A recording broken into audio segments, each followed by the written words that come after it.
Autobiografía de un yogi, de Paramahansa Yogananda.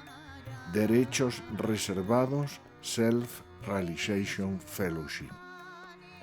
Capítulo 42. Últimos días con mi gurú. Guruji, me alegra encontrarle a solas esta mañana. Yo acababa de llegar a la ermita de Serampore, llevando conmigo un fragante cargamento de rosas y frutas. Sri Yukteswar me miró humildemente. ¿Qué deseas? Mi maestro recorrió la habitación con la vista como si buscara por dónde escapar. Guruji, cuando vine por primera vez a usted, era yo un muchacho que estudiaba en la escuela secundaria. Ahora soy un hombre y ya con una o dos canas. Aún desde el primer instante hasta ahora usted me ha envuelto en su silencioso afecto. Ha de recordar que solamente una vez, en el día de nuestro primer encuentro, me dijo «Te amo», y acompañé mi aseveración con una mirada suplicante. Mi maestro bajó los ojos. «Yogananda, ¿es necesario que traiga al frío reino de las palabras los cálidos sentimientos mejor guardados en las mudas expresiones del corazón? Guruji, yo sé que usted me ama, pero mis oídos mortales están ansiosos de oírselo decir. Sea como deseas. Durante mi vida de casado deseé con frecuencia tener un hijo para educarlo en el sendero del yoga. Pero cuando tú llegaste quedé satisfecho. En ti he encontrado al hijo que tanto añoraba. Dos límpidas lágrimas centelleaban en los ojos de Sri Yukteswar. Yogananda, siempre te he amado. Su respuesta es mi pasaporte para el cielo. Sentí que me quitaban un peso del corazón disuelto para siempre con estas palabras. Con frecuencia me había sorprendido su silencio. Aun cuando sabía yo que mi gurú no era emotivo y que no solía demostrar sus sentimientos, había temido que mi adelanto no fuera del todo satisfactorio para él. Era de una naturaleza singular, imposible de conocer del todo, una naturaleza profunda y silenciosa, insondable para el mundo externo, cuyos valores hacía mucho tiempo que había él trascendido.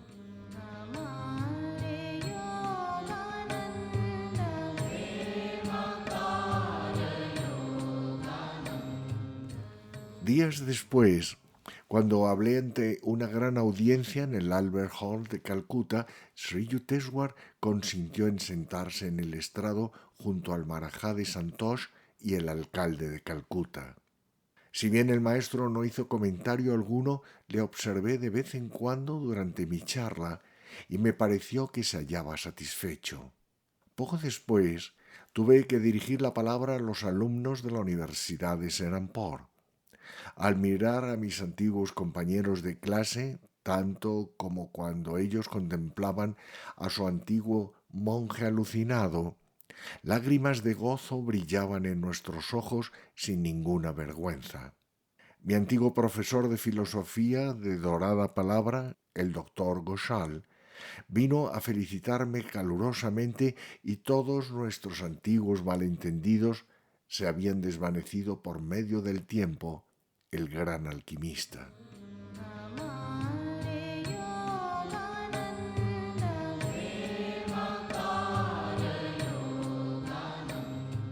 La fiesta del solsticio de invierno se celebró a finales de diciembre en la ermita de Serampore. Como siempre, los discípulos de Sri Yukteswar se congregaron para esta festividad, viniendo algunos de ellos desde muy lejos. Se entonaron sankirtans y solos interpretados por la dulce y melodiosa voz de Cristo Da. Hubo una cena servida por discípulos jóvenes y un profundo y conmovedor discurso de mi maestro bajo el techo de las estrellas en el repleto patio de la ermita.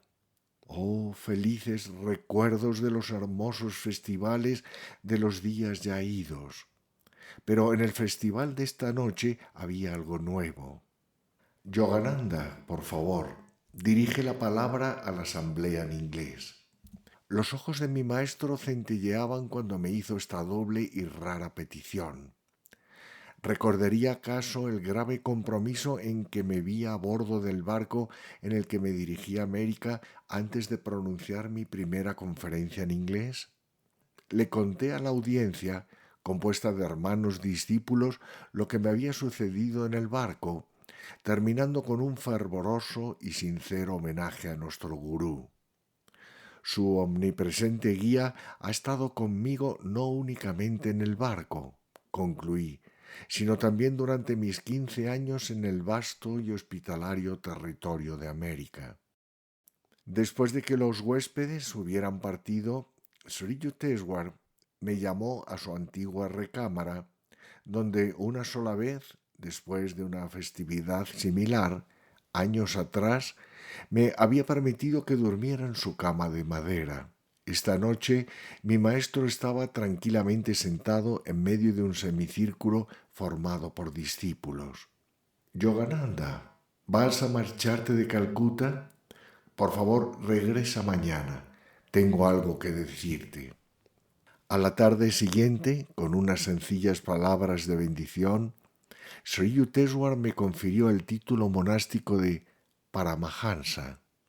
Este título sucede ahora al anterior de Swami, me dijo mientras yo me arrodillaba ante él. Silenciosamente sonreí pensando en el esfuerzo que tendrían que hacer mis estudiantes americanos para pronunciar Paramahansaji. Mi tarea en la tierra ha terminado. Tú debes continuarla, me dijo mi maestro suavemente con sus ojos tranquilos y amables. Mi corazón palpitaba rápidamente y sentía cierto temor. Te ruego enviar a alguien para que se haga cargo de la ermita de Puri, continuó diciendo Sri Yukteswar. Dejo todo en tus manos. Tú podrás dirigir exitosamente el barco de tu vida, así como el de la organización a las playas de la divinidad. Llorando, abracé sus pies. Él se levantó y me bendijo tiernamente.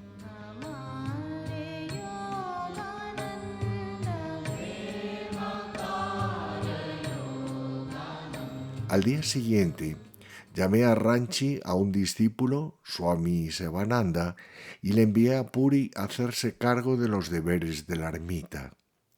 Después, mi gurú discutió conmigo los detalles para dejar arreglados sus bienes, ya que él quería evitar a toda costa que surgieran dificultades de carácter jurídico después de su muerte, provocadas por algunos parientes con el objeto de adjudicarse las dos ermitas y otras propiedades que él quería dedicar exclusivamente a fines caritativos y benéficos. Hace poco el maestro hizo preparativos para visitar Kiderpor, pero no lo ha hecho. Un hermano discípulo llamado Amulaya Babu me hizo esta observación una tarde. Tuve un presentimiento. A mis insistentes preguntas, Sri Yukteswar únicamente contestó: ya no volveré más a Kiderpor. Por un momento mi maestro se estremeció como un niño asustado. El apego a la residencia corpórea que surge de su propia naturaleza está presente en leve grado incluso en los santos, escribió Patanjali. En algunas de las charlas de mi maestro acerca de la muerte, él solía agregar: tal como un pájaro largamente enjaulado vacila en abandonar su acostumbrada morada cuando se le abre la puerta. Guruji, le supliqué en medio de un sollozo, no diga eso, nunca pronuncie esas palabras ante mí. El rostro de Sri Yukteswar se tranquilizó, iluminándose con una sonrisa apacible. Aun cuando él estaba próximo a cumplir 81 años, todavía se encontraba sano y fuerte. Deleitándome día a día bajo el sol del amor de mi gurú, un amor mudo pero hondamente sentido, deseché de mi mente consciente los diversos indicios que él me había dado acerca de su cercano fin. Señor, la Kumbh-Mela se reúne este mes en Allahabad. Le mostré a mi maestro las fechas de la mela tal como aparecían en un almanaque bengalí. ¿Realmente deseas ir? Sin darme cuenta de que Sri Yukteswar no deseaba que yo fuera, seguí diciendo: en una ocasión usted vio a Babaji y obtuvo su santa bendición en la Kumbh-Mela de Allahabad. Probablemente pueda yo tener la fortuna de verlo. No creo que lo encuentres allí. Mi gurú guardó luego silencio, no queriendo contravenir mis planes. Cuando a la siguiente mañana salí para Allahabad con un pequeño grupo, mi maestro me bendijo dulce y quietamente en su forma acostumbrada. Aparentemente yo no tenía conciencia de las indicaciones y actitudes de Sri Yukteswar, porque sin duda el Señor quería evitarme la triste experiencia de ser un impotente testigo de la partida de mi gurú. Siempre ha ocurrido en mi vida que a la muerte de mis seres queridos, Dios compasivamente ha arreglado las circunstancias para que yo esté distante de la escena.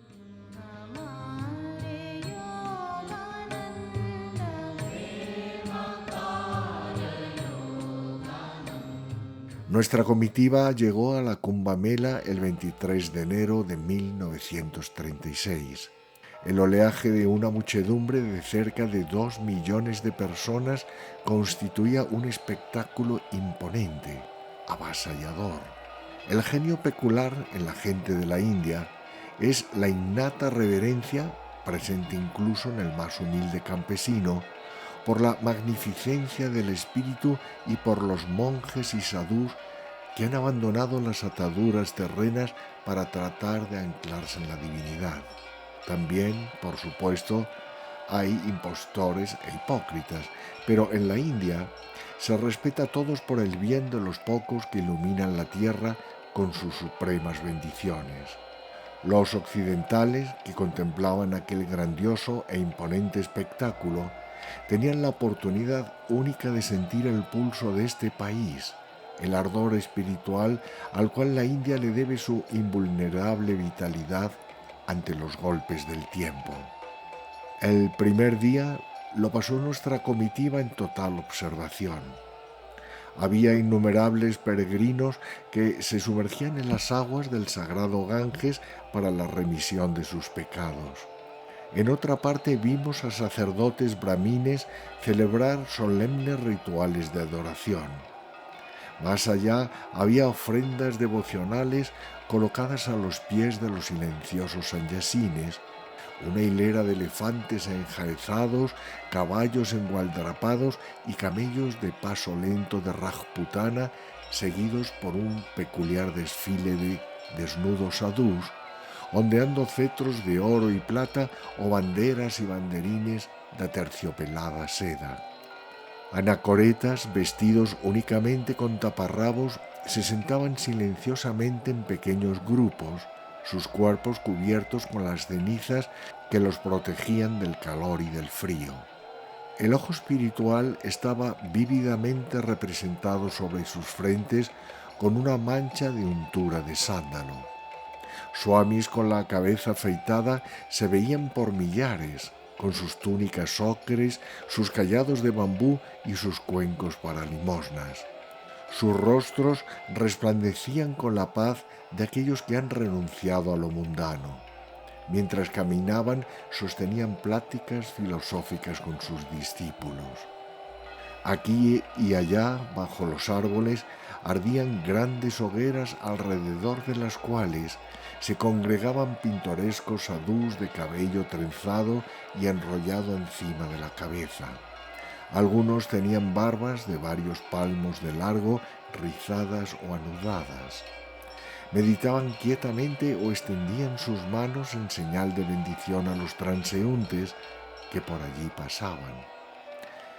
Limosneros y marajás sobre sus elefantes, mujeres vestidas en multicolores saris con brazaletes y anillos tintineando en sus tobillos, faquires de flacos brazos grotescamente levantados, brahmacharis llevando los soportes para los codos que se emplean durante la meditación, humildes sabios cuya solemnidad ocultaba su interna santidad y bienaventuranza.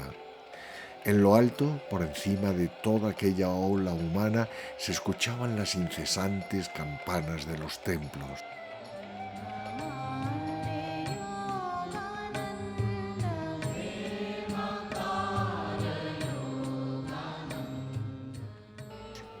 El segundo día de nuestra permanencia en la Mela, mis acompañantes y yo entramos en varias ermitas y en chozas provisionales, ofrendando pronams a los santos personajes. Recibimos la bendición del jefe de la orden de los swamis de la rama Giri, un monje delgado, ascético, de ojos sonrientes y brillantes como dos brasas.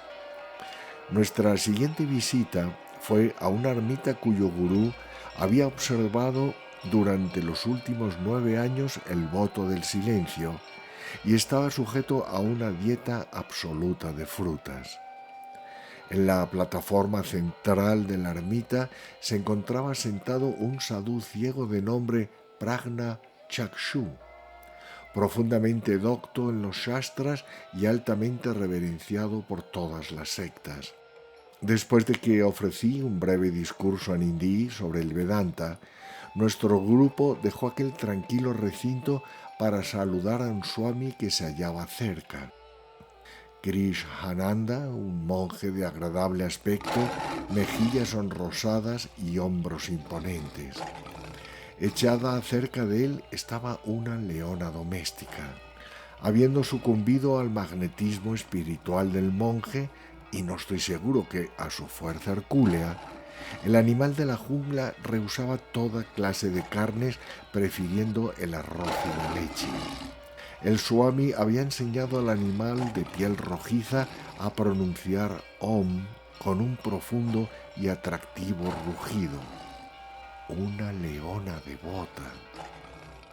Nuestro siguiente encuentro, una entrevista con un joven y sabio sadhú, está muy bien descrita en el diario de viaje brillantemente escrito por el señor Bright. Montados en el Ford, atravesamos el bajo río Ganges por un puente flotante que chirriaba. Avanzando lentamente entre el gentío a lo largo de callejuelas estrechas y serpenteantes, Yoganandaji me mostró, a orillas del río, el sitio en que había tenido lugar el encuentro entre Babaji y Sri Yukteswar. Tras descender del auto, pocos momentos después, caminamos un corto trecho entre las densas humaredas producidas por las hogueras de los sadhús y pisando las resbaladizas arenas, llegamos a un abigarrado y modesto conjunto de chozas de lodo y paja. Nos detuvimos ante la pequeña entrada, desprovista de puerta, de una de estas viviendas. La habitación de Karapatri, un joven y errabundo sadhú, notable por su excepcional inteligencia. Lo hallamos sentado con las piernas cruzadas sobre un montón de paja. Su única ropa e incidentalmente su única posesión consistía en una tela ocre colocada sobre sus hombros. Era verdaderamente un rostro divino el que nos sonrió después de que nos agazapáramos para penetrar en la choza y saludásemos con el pronam a los pies de esta alma iluminada, en tanto que la linterna de petróleo colocada a la entrada proyectaba danzarinas sombras en los muros. Su rostro, y en especial sus ojos y dientes perfectos, resplandecían. Aun cuando yo no comprendía el lenguaje hindi que él hablaba, sus expresiones eran reveladoras. Estaba lleno de entusiasmo, de amor, de gloria espiritual. Nadie podría dudar de su grandeza. Imagínense la dichosa vida de un ser que no tiene apego a la vida material, libre del problema del vestido, liberado del deseo de comer, nunca pide limosna, solo en días alternos toma alimentos cocidos, nunca ha de elevar el cuenco de mendigo. Libre de toda complicación económica, jamás toca el dinero y no se preocupa de guardar cosas y siempre confía en Dios. Libre de los problemas de transporte, no usa jamás vehículos y siempre camina por las márgenes de los ríos sagrados. No permanece nunca en el mismo lugar más de una semana con el objeto de evitar el desarrollo de apego. Así era esta alma modesta, excepcionalmente instruido en los Vedas, quien había recibido el grado de M.A., maestro en artes, y el título de Shastri, maestro de las escrituras, de la Universidad de Benarés. Un sentimiento sublime me envolvió en cuanto me senté a sus pies. Parecía una respuesta a mis deseos de ver la real, la verdadera y antigua India, porque él era un genuino representante de esta tierra de gigantes espirituales. Continúa Yogananda. Interrogué a Karapatri acerca de su vida errabunda. ¿No tiene usted ropa para el invierno? No, esta es suficiente. ¿Lleva usted consigo algunos libros? No. Enseño de memoria a aquellas personas que desean escucharme. ¿Qué más hace usted? Vengo a lo largo del Ganges. Ante estas tranquilas palabras, una enorme nostalgia por la simplicidad de su vida inundó mi ser. Recordé América y todas las responsabilidades que pesaban sobre mis hombros. No, Yogananda, pensé con tristeza por un instante, en esta vida vagar por el Ganges no es para ti. Cuando el sadhu me contó alguna de sus percepciones espirituales, le formulé una atrevida pregunta. ¿Ofrece usted estas descripciones basándose en el estudio de las escrituras o en su propia experiencia interna? En parte por el aprendizaje de los libros, respondió con una franca sonrisa, y en parte por la experiencia. Durante un rato permanecimos sentados en meditativo silencio. Después de que hubimos abandonado su sagrada presencia, le dije al señor Bright, es un rey sentado en un trono de paja dorada.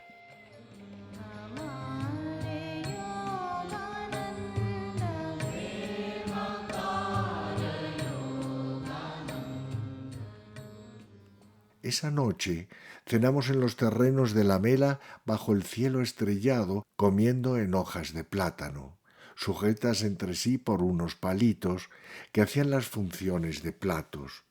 El lavado de platos en la India está reducido al mínimo. 2 días más de la fascinante Kumbha, luego hacia el noroeste, a lo largo de las orillas del Yamuna, hacia Agra. Una vez más contemplé el Taj Mahal. En mi memoria, Jitendra estaba a mi lado, abrumado por aquel ensueño en mármol. Luego, hacia la ermita de Brindavan, dirigida por Swami Keshavananda. El objeto de buscar a Keshavananda estaba relacionado con este libro. Nunca había olvidado la petición de Sri Yukteswar acerca de escribir la vida de la Giri Mahasaya. Durante mi permanencia en la India aprovechaba todas las oportunidades para establecer contactos directos con los discípulos y parientes del Yogavatar. Asentando sus conversaciones en voluminosas notas, verificaba fechas y hechos y recogía fotografías, cartas antiguas y documentos. El portafolio que tenía destinado a la información de la Giri Mahasaya creció considerablemente. Me daba cuenta de que ante mí tenía una tarea ardua y oraba pidiendo que mi labor de biógrafo fuera digna de la figura del colosal gurú. Algunos de sus discípulos temían que en una narración escrita su maestro fuera mal interpretado o que ésta no pudiera revelar su estatura espiritual. Difícilmente puede uno hacer justicia con frías palabras a la vida de una encarnación divina, me dijo Panchanón Bhattacharya en cierta ocasión. Otros discípulos cercanos estaban igualmente satisfechos de conservar al Yogavatar oculto en sus corazones como el inmortal instructor. No obstante, y contando con la predicción de la Giri Mahasaya acerca de su biografía, no escatimé esfuerzo alguno por corroborar todos los hechos de su vida externa. Swami Keshavananda recibió cariñosamente a nuestra comitiva en Brindavan, en su ermita de Katyayani Pet, un edificio grande de ladrillos con macizos pilares negros y rodeado de un precioso jardín. Nos condujo luego a una sala donde había una fotografía ampliada de la Giri Mahasaya. El Swami alcanzaba ya la edad de 90 años, pero su musculoso cuerpo irradiaba salud y vigor. Tenía los cabellos largos, una barba blanca como la nieve y ojos que brillaban de alegría. Era la personificación de un verdadero patriarca. Yo dije que quería mencionar su nombre en mi libro sobre los maestros de la India. Dígame usted algo sobre sus primeros años. Sonreí suplicante. Los grandes yogis no suelen ser comunicativos. Keshavananda hizo un ademán de humildad. Hay muy poco que contar de mi parte externa. Prácticamente la mayor parte de mi vida la he pasado en la soledad del Himalaya, caminando a pie de una cueva tranquila a otra. Durante una corta temporada sostuve una ermita en Hardwar, circundada por todos lados de altos y añosos árboles. Era un lugar muy tranquilo, rara vez visitado por los viajeros debido a las constantes presencias de las cobras. Keshavananda sonreía silenciosamente. Más tarde, una inundación se llevó la ermita junto con las cobras. Luego mis discípulos me ayudaron a construir esta ermita en Brindavan. Uno de los miembros de la comitiva le preguntó a Keshavananda cómo se protegía de los tigres en el Himalaya. Keshavananda movió la cabeza. En esas elevadas alturas espirituales, dijo, las fieras salvajes raramente molestan a los yogis. Una vez me hallé en el bosque cara a cara con un tigre y ante mi rápido mandato el animal se quedó paralizado como si hubiera sido convertido en piedra. Una vez más el Swami rió al repasar sus recuerdos. De vez en cuando abandonaba mi retiro para ir a visitar a mi maestro en Benarés. Él solía mofarse de mis incesantes viajes a través del desolado Himalaya. Tienes en los pies la marca del anhelo de vagar, me dijo en cierta ocasión. Me alegro de que el Himalaya sea lo bastante extenso para que te entretengas. Muchas veces, continuó Keshavananda, tanto antes como después de su partida, la Giri Mahasaya se me apareció corporalmente. Para él, ninguna altura del Himalaya era inaccesible. 2 horas después, nuestro anfitrión nos condujo a un patio comedor. Yo suspiré con silenciosa congoja. Otra comida con 15 platillos. En menos de un año de disfrutar de la hospitalidad de la India, mi peso había aumentado más de 22 kilogramos. Sin embargo, se hubiera considerado la cúspide de la rudeza el rehusar cualquiera de los platos cuidadosamente preparados para aquellos banquetes sin fin que se organizaban en mi honor. En la India, como en ninguna otra parte, un swami acoginado por su gordura es considerado un espectáculo delicioso. Después de la comida, Keshavananda me condujo a un rinconcito apartado. Tu llegada no fue inesperada, me dijo. Tengo un mensaje para ti. Mucho me sorprendió esto porque nadie sabía de mis planes de visitar a Keshavananda. Mientras yo caminaba el año pasado por el norte del Himalaya, cerca de Badrinarayan, dijo el Swami, perdí mi camino. Una espaciosa cueva que estaba vacía me ofrecía albergue y los restos de un fuego ardían en un hoyo del suelo rocoso. Preguntándome quién sería el ocupante de aquel solitario retiro, me senté cerca del fuego con la mirada fija en el sol que entraba por la abertura de la cueva. ¡Keshavananda! Me alegro de que estés aquí. Estas palabras brotaron detrás de mí. Me volví y quedé sorprendido al contemplar a Babaji. El gran gurú se había materializado en un recodo de la cueva. Lleno de gozo al volverlo a ver después de tantos años, me postré a sus santos pies. Yo te llamé, me dijo Babaji. Por esa razón has perdido tu camino. Yo te conduje a mi morada temporal en esta cueva. Hace ya mucho tiempo de nuestro último encuentro. Me complace volver a saludarte. El inmortal maestro me bendijo con unas palabras de ayuda espiritual y luego me dijo: te doy un mensaje para Yogananda. Él te hará una visita en su viaje de regreso a la India. Muchos asuntos relacionados con su gurú y con los discípulos sobrevivientes de la Giri Mahasaya mantendrán a Yogananda sumamente ocupado. Dile que en esta ocasión no le veré, aun cuando él está ansioso de que así sea, pero le veré en otra oportunidad. Me enterneció mucho al recibir de los labios de Keshavananda esta consoladora promesa de Babaji. Un cierto resentimiento desapareció de mi corazón. Ya no lamenté más el hecho de que, como Sri Yukteswar había predicho, Babaji no apareciera en la Kumbh Mela. Pasamos allí una noche como huéspedes de la ermita y a la tarde siguiente nuestra comitiva salió para Calcuta.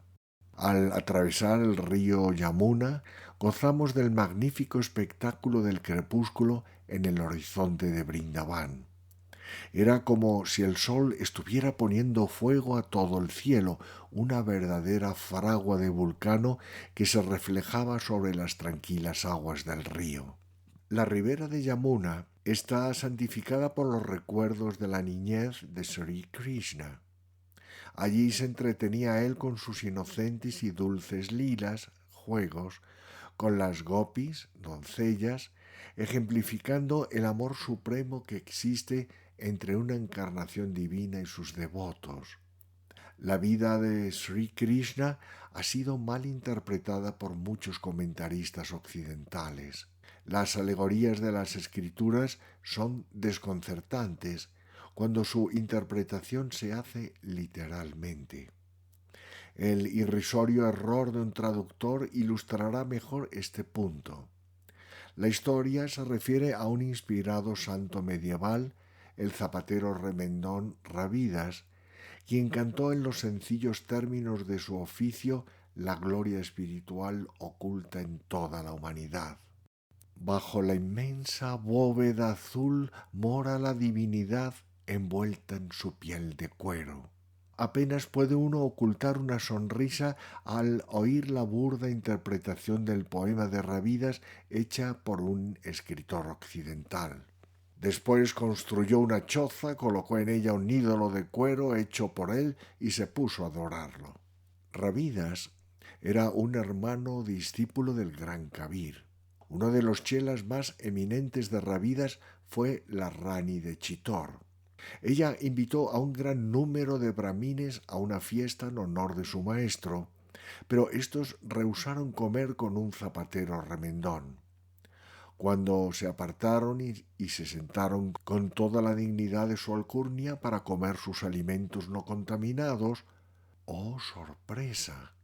Cada brahmin encontró a su lado la forma de Ravidas. Esta visión colectiva produjo un gran despertar espiritual en Chitor.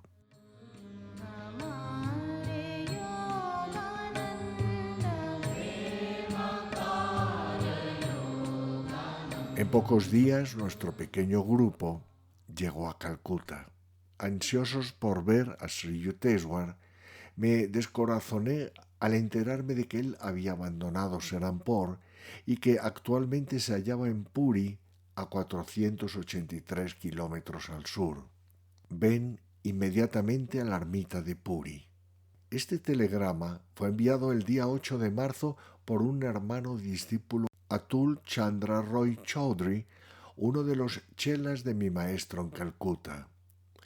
Noticias relativas al telegrama llegaron a mis oídos y, angustiado por su significado, caí de rodillas implorando a Dios que salvara la vida de mi gurú.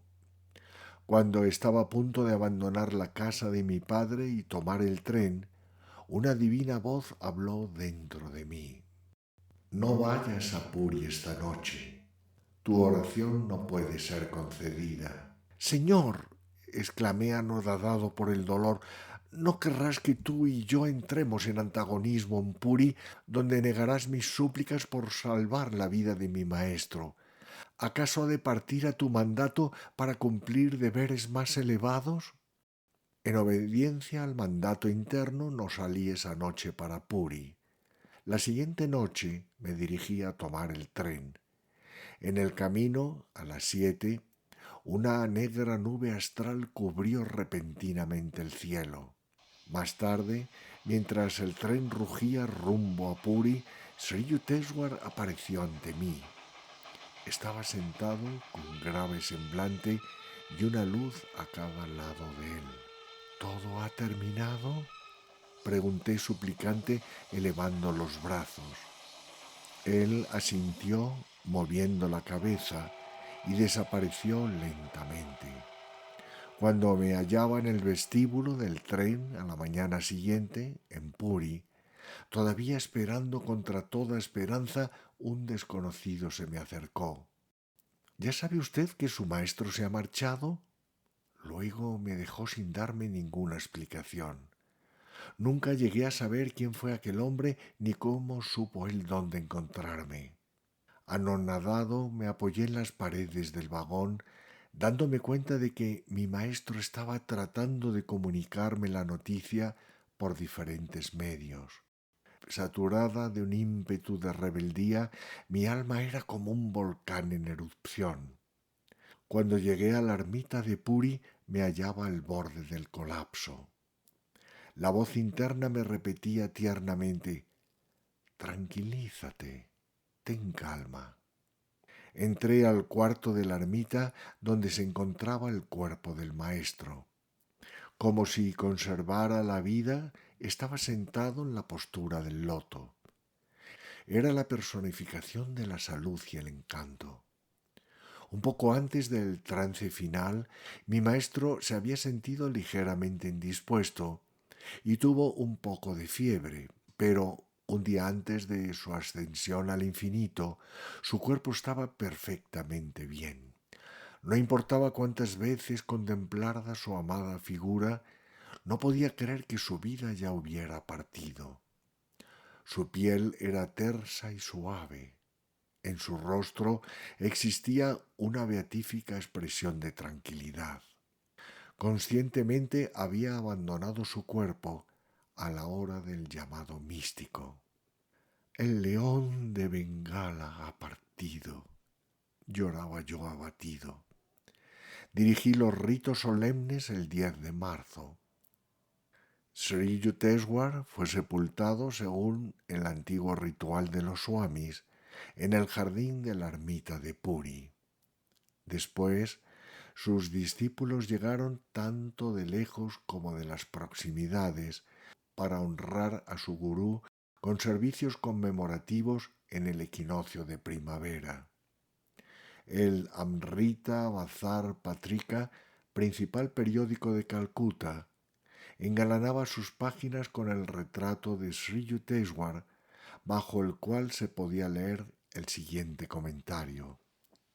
La ceremonia fúnebre de Bandara para Srimad Swami Sri Yukteswar Giri Maharaj, de 81 años de edad, tuvo lugar en Puri el 21 de marzo. Muchos discípulos vinieron a Puri para la celebración de los ritos. Uno de los más grandes comentaristas del Bhagavad Gita, el Swami Maharaj, era asimismo un gran discípulo de Yogiraj Sri Shaman Sharan Lahiri Mahasaya de Benares. El Swami Maharaj fundó varios centros de Yogoda Satsanga, Self-Realization Fellowship, en la India, y fue la gran inspiración tras el movimiento que viajó a Occidente por conducto de Swami Yogananda, su principal discípulo. Fueron los poderes proféticos de Sri Yukteswar y su elevada estatura espiritual lo que inspiró a Swami Yogananda a cruzar el océano y difundir en América el mensaje de los maestros de la India.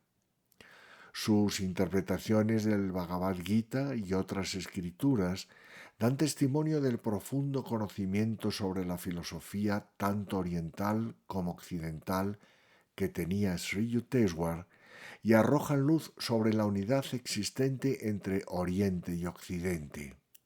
Basándose en su fe en la unidad de todos los credos religiosos, Sri Yukteswar fundó Sadhu Sangha, Sociedad de Santos, con el propósito de inculcar un espíritu científico en la religión.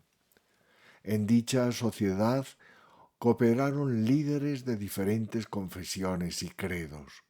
En el momento de su partida, nombró a Swami Yogananda como su sucesor en la dirección de Sadhu Sangha. La India, en verdad, se ha empobrecido con la partida de este gran hombre. Puedan todos aquellos que tuvieron la fortuna de conocerle imbuirse del verdadero espíritu de la cultura de la India y del sadhana que él personificara. Regresé a Calcuta, no considerándome aún con fuerzas para ir a la ermita de Serampore, donde tendría que estar en contacto con sus vivos y gratos recuerdos. Llamé a Prafulla, el pequeño discípulo de Sri Yukteswar en Serampore, e hice los arreglos para que él entrara en la escuela de Ranchi. La mañana en que usted partió para la mela de Allahabad, dijo Prafulla, Sri Yukteswar se dejó caer pesadamente en el sofá. Ya se fue Yogananda, exclamó. Ya se fue Yogananda. Tendré que decírselo en otra forma. Luego se sentó en silencio durante horas enteras.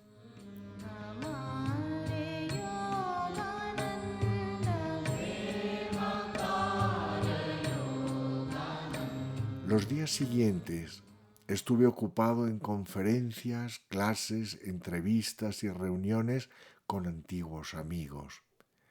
Bajo una sonrisa forzada y en medio de una vida de intensa actividad, una corriente de pensamientos sombríos contaminaba el río interior de mi bienaventuranza, que durante tantos años había serpenteado bajo las arenas de todas mis percepciones. ¿A dónde se ha ido el sabio divino? Lloraba yo silenciosamente en las profundidades de mi atormentado espíritu. Ninguna contestación venía. Es mejor que mi maestro haya completado su unión con el amado cósmico, me aseguraba mi mente. Él resplandece para siempre en el dominio de los inmortales. Nunca más lo verás en la antigua mansión de Serampore, se lamentaba mi corazón. Ya no volverás a traer a tus amigos para conocerle diciendo con orgullo, mirad, he aquí el Yanavatar de la India.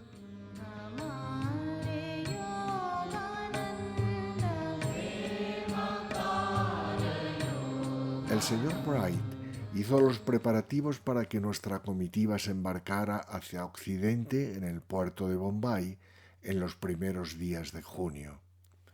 Después de la segunda quincena de mayo, llena de banquetes de despedida y discursos en Calcuta, la señorita Bletch, el señor Bright y yo salimos en nuestro Ford rumbo a Bombay.